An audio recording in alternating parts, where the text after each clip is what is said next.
Hey viewers, welcome to episode 3 of OCDTV. My name's Joe, the Rooster Grunwurst, and I will be your humble moderator for the evening. With me tonight, we have Keith the Game Martin and Jamie Horton. J-pop. J-pop, sure. Tonight, our topic is going to be my personal favorite, comics. The good, the bad, the good again, probably. I don't know, we'll see how the night goes. So, opening remarks from anyone. How do you feel about comics? Favorite comics, least favorite comics?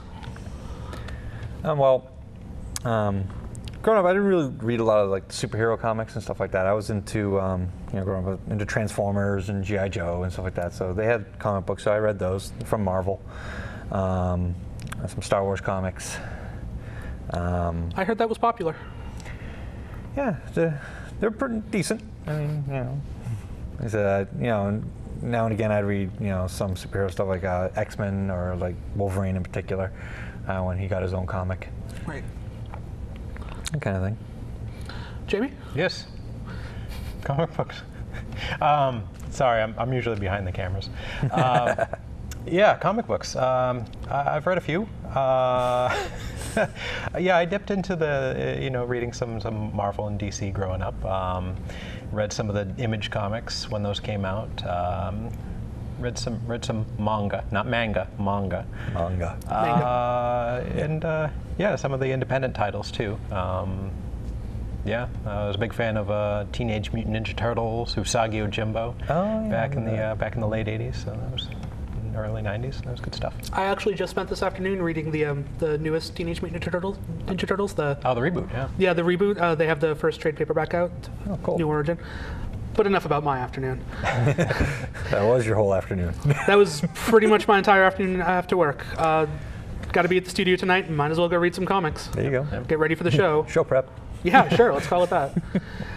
Comics, I feel, are one of the most versatile forms of storytelling. You can tell almost any story in sequential picture form. Back in the day, they used to have war stories or westerns. They still have those to some extent, but not like they used to back when war and westerns were super popular. I don't think war was actually of course, popular, it was just happening. But it was... Yeah, no, I get it. Yeah. We wanted to take down Hitler and such and such. Right. I don't know. Oh, right, yeah, the American propaganda comics from the 40s. Nice. Yeah, classic. Yeah. Comics from Action Comics when they were just in the 30s, when they were just, random action stories. They gave birth to Superman, the first modern superhero. And comics, this unique form of media, actually ushered in this entire new type of story. Stories where people would with fantastic powers and secret identities and all that stuff would go out and fight evil. Lex Luthor, Brainiac, all the classic Superman villains. Mm-hmm. And if they're not Superman, they fought their own villains. So would you say that superhero is its own genre? Some people may disagree, but I would say it is. Right. It's inspired a lot by old mythology, the old myths of like Beowulf, Hercules, mm-hmm. the Trials of Hercules. Yeah. Yeah. Labors. There we go. I knew it was some kind of word. Mm-hmm. Superhero comics are very much, I feel, modern mythology. Our answer to the old Greek myths, the myths of the Romans, all of that, mm-hmm. stories of people with fantastic powers and fantastic stories. And I think that's why I fell in love with them. When I was a kid, I used to love reading mythology. Mm-hmm. I used to read translations of the Greek myths, the Roman myths. Mm-hmm. Never did get around to reading Beowulf. It's decent. Yeah, it's pretty cool, actually. Actually, that's a good analogy because gods like the Olympians and the demigods and some of the heroes, not only do they generally have like their own special powers that differentiates them from other gods and heroes, or they have some kind of mystical weapon or mm-hmm. armor or amulet at their disposal. They also have like a chief villain that sometimes you associate them with. So that's very like modern day comics. There actually have been too stories where they've taken the basic story of myths and inserted the superhero characters. Mm. Superman being the very god of light type hero, Batman being the darker side of the light. Stop me if I'm not making sense. No, it makes sense. It makes sense. He's Right, he's a, no, I wouldn't, is he an anti-hero, Batman? I would not call him an anti-hero. No, I He don't think doesn't he's an kill. anti-hero. He just prefers the dark to the light. Okay. I mean, some people may disagree. I don't think he's an anti-hero because he doesn't kill. He doesn't break the law other than, well, I guess comics wouldn't really have a vigilante law because there's so many of them. Right. Well, maybe the things are so bad in Gotham City Right. that that it needs a slightly different kind of hero. Gotham City is very bad, I guess would be a good word. And, you know, I asked you guys what you guys liked. Obviously, I didn't chime in with what I love. I love Batman. As the shirt. Obviously. Very nice. Cut to his camera. No, it's all right. They know. They know. Batman, to me, is a story about a man who took a great personal tragedy in his life and he turned it into a great force for good. He used it as the inspiration for his war on crime. It's probably not how the original comics would have played it, but currently, after, I don't know, 500 reboots, this is what Batman does now. He took his the greatest tragedy a young boy can ever experience and turned that into a force to change the world. And I find that incredibly inspiring. Now, when you say reboot, I know there's the movie versions and various cartoon and TV versions of Batman, but has the comic book Batman been rebooted? Several times, actually. Oh, yeah? Okay. Yeah. DC, from DC's beginnings in the 30s, when they first started the superhero genre, they how to explain this? They created their own intricate universe where all the comics that had already been printed had happened before. They weren't just standalone stories. I mean, some of them were, but a lot of them weren't just standalone stories built upon stories that came before. Okay. But then 50 years later, in the mid-'80s, early '80s, that continuity, it came to be called, the history of the DC universe, it became so convoluted that it became really hard to tell stories without devoting pages upon pages to explaining the backstory behind them. And it could isolate new readers as well. Exactly. So what they did was, in a groundbreaking event in 1980s something, I did not do the research, but in the 80s, they actually erased most of the history that had become before and started telling modern stories with the same characters. And that gave rise to a lot of the things that you associate with comics today, like Lex Luthor as the evil businessman. That didn't actually happen until the 80s. Before that, he was just your garden variety mad scientist who used to hang out in warehouses and try to think of ways to destroy the Superman. Well, he lost his hair because of some kind of experiment gone wrong or something. Didn't he try to kill Superman with something, and then he became irradiated and his hair fell out, and he always blamed Superman for that? In the original stories, Superman and Lex Luthor were actually really good friends. Okay. Lex Luthor was trying to come up with a serum it was Superboy. I don't know what I just said. I don't listen to myself talk. Okay. But he and Superboy were friends back in Smallville, and Superboy was still, could be killed by kryptonite because glowing green rocks are bad. Of course. And Lex Luthor was trying to come up with a serum a serum to protect him from kryptonite, basically. Right, yeah. A vaccine, there we go. That's the word I wanted. But a fire started in his lab for some reason, possibly because Lex Luthor was 16 and playing with chemicals at the time. So Superboy flew in, blew out the fire with his super breath, but the chemicals sprayed over Luthor's head and his hair fell out. And he always blamed Superboy and then Superman for that. Because we know that, baldness makes, you horrible. No, it's true. He went and insane. obviously a genius who could protect Superman from kryptonite couldn't invent a hair serum. Yeah. It's kind of funny how it kind of, I wouldn't call Lex Luthor a super villain per se, but maybe he is just smart enough to become a super villain. But anyway, super villains and superheroes, they kind of start off as having, along the same, in the same kind of ways, but something traumatic happens to them, and then they decide to be a costumed kind of origin, character. They adopt another persona, another nickname, and then they either commit crimes or they, solve them and prevent wickedness crimes thrust from happening. upon them. Right. That is a good point. I shouldn't say nobody, but few of the really memorable heroes or the really memorable villains become heroes or villains just because that's the way they are. Something always happens to trigger it. Yeah, right. Yeah. Or they'll have, or you'll have two characters with similar powers, but because of their personalities, they decide whether or not to pursue a life of evil.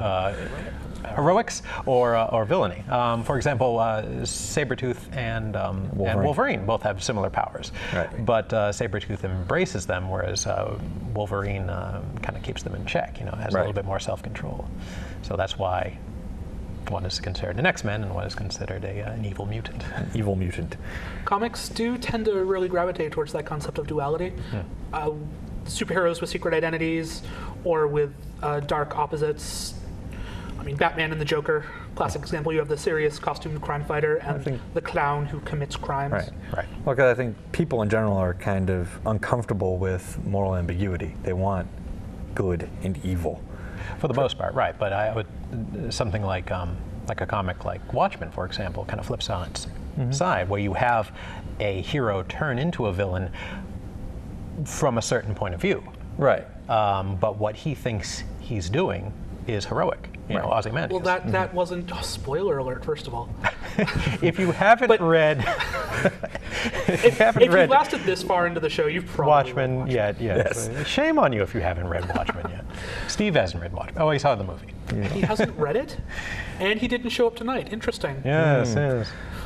Well, that's something else about Watchmen. It wasn't just Ozymandias who was that hero from a certain point of view. You have Rorschach, who puts people in the hospital for tiny crimes. True. Yes, right. Okay.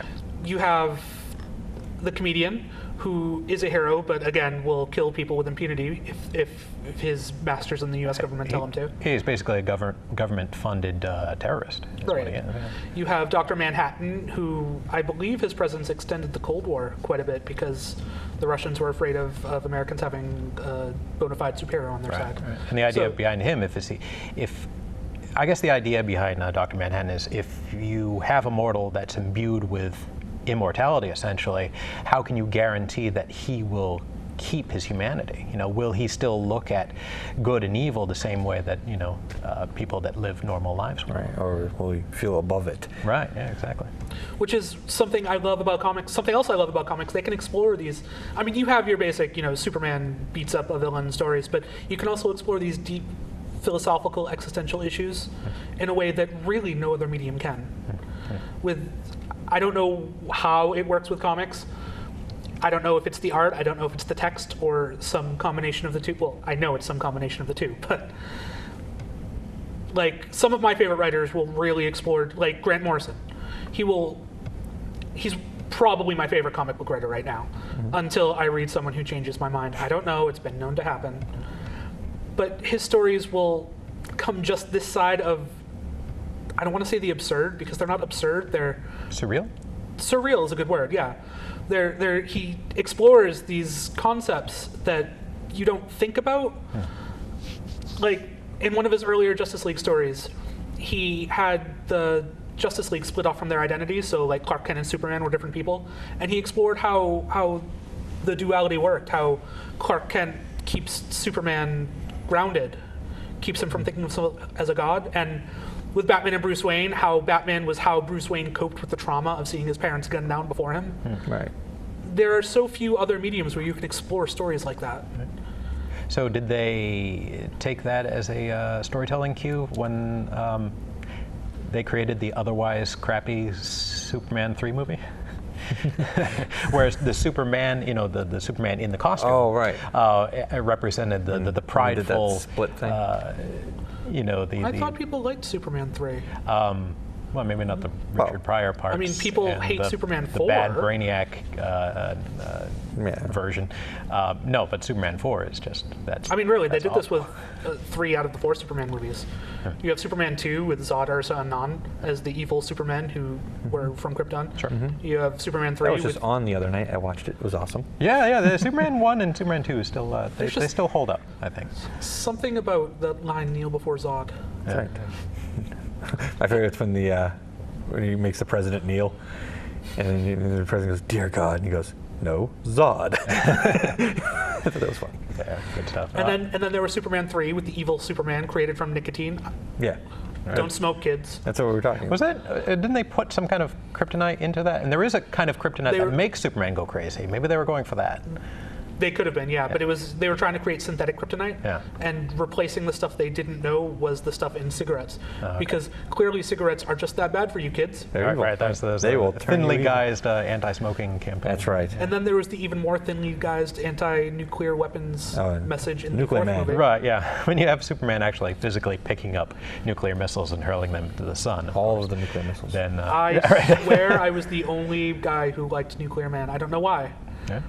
He was kind of He had a fantastic mullet. I mean, if you're going to close, That's a pretty fantastic mullet. well, yeah, it was you might call it a super mullet. That's right.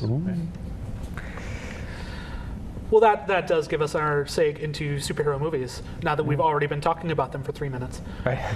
Hey, well, you said wing it. We're winging it. Hey, I like that we're having a discussion instead of an organized, I moderated. think this is going fairly well. I think the less moderation we have while I'm moderator, the better. Sure. Very good. So, gentlemen, I ask you, favorite comic book based movie? What do you think? Well, just because it's prescient right now, and I think it's one of the best I've ever seen, was Avengers. An excellent, if cliche, choice. Yes, very cliche. But if you want to break it off from Avengers, I really liked Captain America. I thought it was pretty darn awesome. I did notice when we went to see Avengers that you smiled every time Captain America spoke. Every time It he was- talks, it's awesome. Right, that was the character brought to life. That rarely happens. It's true. With all of the Marvel Avengers movies, Iron Man, Tony Stark as, no, Robert Downey Jr. as Tony Stark, was if like I wanted to say it the right perfect way. casting. Right. It was. He wasn't even Perfect. acting. He was a rich guy who gets drunk and shoots people with lasers. That's Robert Downey Jr., basically. Pretty much. Jamie? Yeah, I mean, there's been so many. I mean, 100 years from now, we'll look back at this era as being like the golden age of superhero movies, because there's so many good ones. But the best ones, I really like the second Spider-Man movie. I like Clearly the best one, honestly. Yeah, well, yeah. Although I like the new one. I like the fourth movie. I haven't seen the new one It's because worth I assumed it would be terrible. Yeah, You'd be I right. haven't got to I don't see like it. I didn't necessarily like the redesign of the lizard, but he does wear the lab coat during a couple scenes, so that made me happy. Hey, you But know what? He has web shooters. he does actually have the organic automatically web shooters. No, makes it the better. inorganic web shooters. Right. makes it Automatically better. makes it better. Thwip. I like Gosh, the organic webs, but I'm weird. I know. I really like That was the. a shot at Steve, actually. I really like the Watchmen movie. I know that's like a controversial choice because they changed the ending. No giant You like it, squid. you like it. There's Spoiler alert. No. But I mean, there were God. parts Maybe I'll that were make tough. like a giant squid and just like hold it up to the TV just so you can say, oh look, here's my giant squid. no, but well, here's where I would get booted out of like a Comic-Con because I like the movie ending better. I like having the supposed villain be Dr. Manhattan and not a giant extraterrestrial squid. I think that makes more sense in the get it. context of the story. Right. You can see that leading up to that. Yeah. I don't know if I would call that my favorite comic book movie, though. I really like the three new Dark Knight movies, especially Dark Knight Rises. I think that ended out that trilogy really well. I mean, not only I don't know if they'd.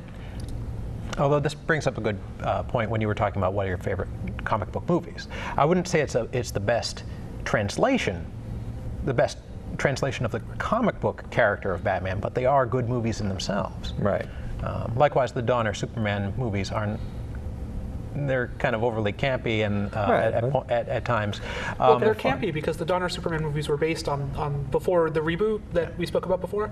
They were, if Superman in the 70s was a campier character. Yeah. So they were actually a really good translation of that Superman, but parts of it don't really hold up now because not everybody knows Superman as campy. Right. Superman's kind of more gritty and stuff. Yeah. Oh, the second X-Men movie, that was excellent. First Class was excellent.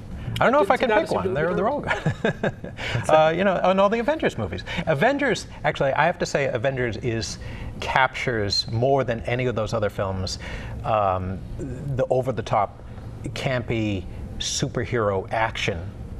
As if Right. like you literally took what was on the what was pages. on the printed page and filmed it. Right. Yeah. They didn't go for like gritty realism at all. It was Right, just, no. it was It was campy just- and fun. Yeah, it was classic superhero action. Yeah. That was definitely the biggest appeal, well, one of the biggest appeals for the movie for me. My biggest problem with the Dark Knight movies is just Christian Bale's Batman voice. Drives me insane. See, people say that. I don't understand the complaint. I don't know. It goes right through my spine. It's horrible. Okay. I didn't know that was a thing until I Until it I brought to your heard about it attention. online, and it was just all the parodies of it. But I don't know. It didn't bother me because obviously he was trying to change his voice. I know. I get why. It's just maybe it's just Christian Bale. I don't know. I love Christian Bale. I think he's awesome at almost everything he does. But but just when he did the Batman voice, it just goes like it's like nails on a chalkboard. Okay. See, I've heard that complaint a lot. Yeah. I If don't it doesn't agree get with you, that. It's- that's fine. I mean, it didn't grate on me like that because I'm not a criminal in a dark Gotham City alley. That's true. It's supposed to be terrifying. Right. That's Right. the thing. Yeah. I mean, it's a growl that it's supposed to look like a giant bat creature swooping down from above. Right. Right. So I understand the concept, And and he I can't understand how squeak some people may because- not like it, but I've never agreed. I don't know. I didn't. Michael Keaton didn't change his voice. True, but Neither did George Clooney. If we're acknowledging that film happened. hey, George Clooney is a stand-up guy. He will refund your money for seeing that movie in the theater. Nice. Although Batman and Robin, rather, that is I wouldn't necessarily say that is the nadir of comic book films. Like I would say Catwoman is unwatchable compared to Batman and Robin. There have been some really bad comic Right, movies too. right, yeah. I mean, we spoke briefly about some good ones, but there have been some really bad ones too. Oh, yeah. We spoke briefly about Superman's 3 and 4. Exactly. The first Hulk. Catwoman that was Catwoman in name only. Yep. Green Lantern. Green Lantern wasn't that Green bad. I Lantern was kind a of fun enjoyed it. popcorn It was movie. adequate. But what it could have been, Yeah, is it could what have been a prevents lot it more, from right. But I enjoyed it. I mean, I wouldn't call it a nadir. I'd call it, maybe middle of the road, if not slightly below. It's could think you know of- what? There's a lot of really bland superhero movies. Like I would put like Daredevil. Daredevil. Yeah, good Daredevil. example. Ghost Rider. Yeah. Those films are just like they're cool, but they're forgettable. right. Yeah. So The only ones I couldn't really stand is Elektra. Didn't see Although it, assumed that's it a would be little terrible. less than average, I think. Yeah, the first Hulk. that- I didn't like that one at all. Yeah. Did Good anyone like effects, that but one? Yeah, that was horrible. so My favorite comic book movies. I don't know if I'm allowed to say the title, but I'm going to anyway. Have you guys seen Kick-Ass? oh yes, that was excellent. Yeah. That movie was delightful. Yep. The story of a young kid who just wants to go out and change the world. I mean, that's kind of what I was talking about before with Batman. I really find stories like that inspirational, where it's somebody that doesn't necessarily have superpowers, that takes it upon themselves to go out and change the world for the better. It's. Right. I mean, I can understand why people love Superman. He has superpowers. He punches evil gods in the face. But Batman and Kick-Ass and Green Arrow, they're just people like us. I mean, obviously, we can't go out and fight crime every night because two of us are fat and the other one's kind of a wuss. Oh, burner. Wait. All right. I had to figure out which one of us is which one. I was also thinking this is the first OCDTV where we don't have a